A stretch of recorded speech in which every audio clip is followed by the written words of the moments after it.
Static. White noise. They say it's good for you. Your brain can tune out all the distracting noises of the world and instead just focus on the one important thing of the moment. I always enjoyed static. The mindless noises that suffocates all others. Most people try to make the world of cars and people disappear behind a veil of music, but for me, white noise was always more efficient. Turn it on, and after the few moments that your mind takes to adjust, everything unimportant just fades into the distance. Without the constant disturbances, your head feels light and clear, and your thoughts can flow freely. Music never did that for me. A few times, friends asked me whether it was damaging my hearing to listen to white noise all day. Of course they were exaggerating. I only had my ears filled with static whenever I was alone or wanted to be and feel alone. Static was my escape from the world. Still, their doubts were justified. My doctor said it was okay as long as I gave my brain a break every few hours. Without a break, the brain might adjust to the background noise, might get addicted to the background noise. I followed his advice and made sure that I unplugged my headphones at least every few hours. They felt so much like a part of my body that I sometimes forgot to pull the cables out of my ears, but I usually did. I think I never silenced the world with white noise for more than 4 or 5 hours at a time. At least, not until my seizure. I'm not actually sure whether it was a seizure. Could have been a miniature stroke or anything else that is strong enough to make an adult human unconscious. They never found what it was.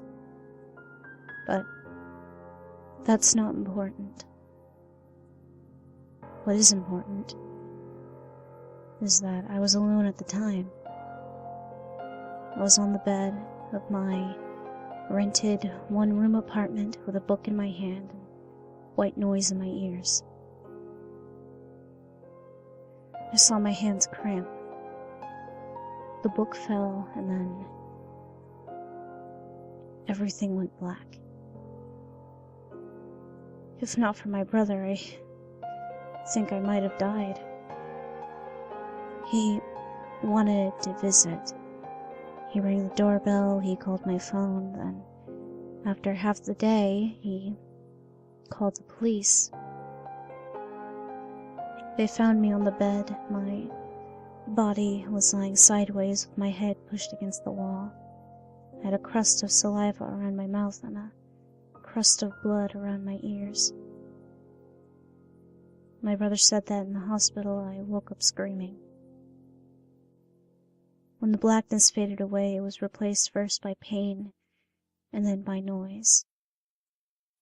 Pain and noise. That has been my life for the last 6 months.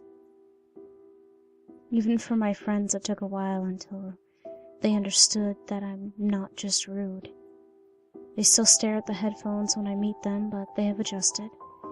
They know that I can hear them through the noise, and they know that I can't hear them anymore without my headphones. With strangers, it's a bit more difficult. Shopkeepers and waitresses always look as if they want to stab me for my rudeness. Making new friends has become hard. Most think that I'm trying to make some odd fashion statement. I gave up on dating. But the social implications are not what bothers me. I never was the person that is upset about an evening alone at home. What bothers me are the noises I hear in the rare moments without white noise to drown them out. My doctor says that those 3 days without a break made my brain get used to the white noise. He says it is like an addiction. My brain is accustomed to hearing a constant level of buzzing background, and it reacts strongly when the background noise is taken away. Whenever I pull the headphones out of my ears, the first thing I feel is disorientation, as if I am suddenly falling off of a cliff. Then the noises start to scream in my ears. Without the white noise, my brain seems to amplify all noises it registers. The doctor says that when I take the white noise away, my brain is trying to find a new level of background noise. He says we all have our natural threshold as to which noises we notice and which we don't. I destroyed that threshold. I don't mean to say that I can hear more than other people. My hearing has not magically improved by being damaged. But now, whenever the white noise is pulled from my ears, my brain does not know anymore what is background and what is not. My ears hear the same things as they always did, but now my brain consciously registers noises that before were swallowed by mental filters. What used to be background noise seems now, without the white noise, as loud as a person speaking right into my ear.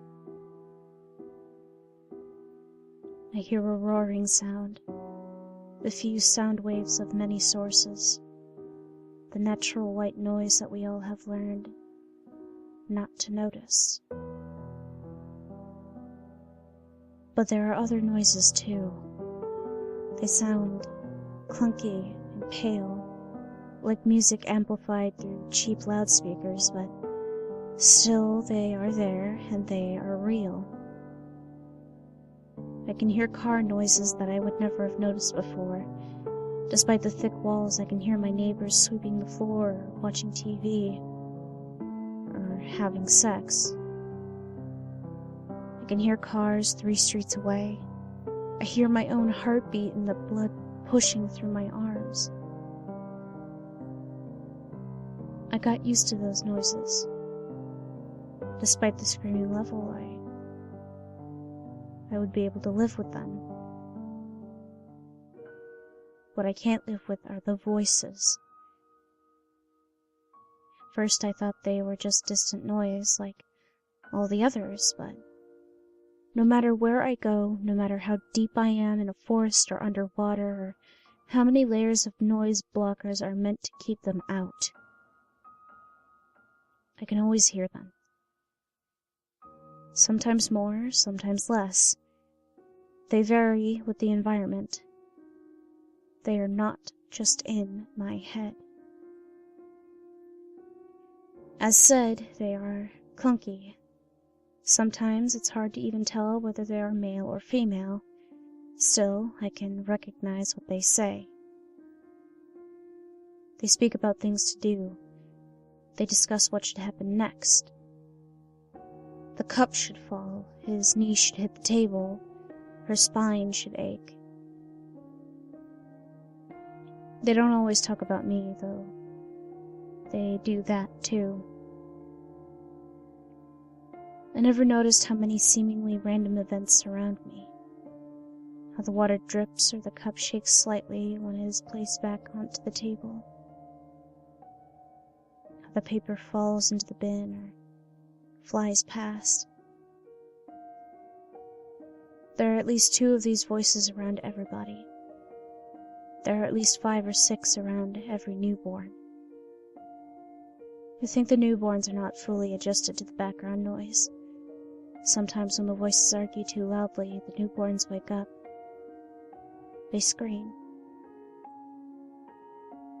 With 2 or 3 years, children seem to have adjusted. They all don't notice anymore, even when the voices hiss and curse, I always thought it was good and bad luck. The open shoelaces and ripping grocery bags, the random wind that destroys the hairstyle, the tripping.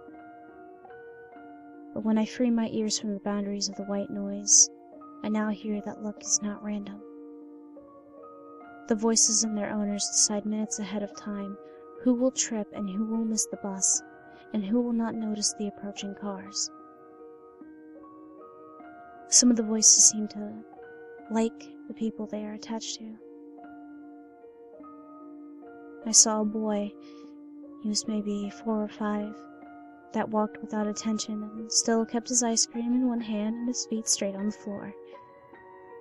Minutes before she got out of her chair, I knew that the voices would keep a woman's stroller from rolling down the slanted street, even as she forgot to apply the brakes.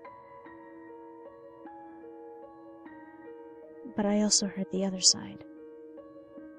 2 or 3 voices hissing and laughing from their throats while they planned the next mishap. There was a man in a ripped suit. He ran only by me for a moment, but the voices had been there long before. I had heard them discuss that he would trip and fall and break his arm. And I heard another group of voices, 7 or 8, nearly in hysterics. They were ahead of a little girl, maybe 6 or 7 years. Her dress got stuck on a tree branch. Her paper money was blown from her hand. But I didn't worry about her because of the dress or the money. I heard them discussing which way best to kill her, whether to drown her or to hurl her in front of a car. While they discussed, the girl tipped her head to the side and waved at me. I must have stared at her. I waved back and she shyly ran after her mother. The voices followed her. "A fire," said one of the voices. "I like to hear her scream." "Good idea," said another. "We just need to make sure that her mother will see." The rest I didn't hear.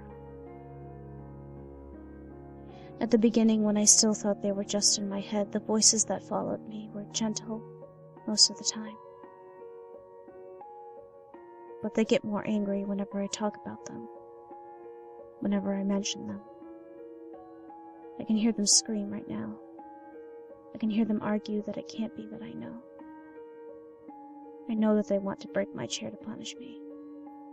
Still, I can only hear. I can't see them. I can't touch them. And whatever they want to do, I can't stop them.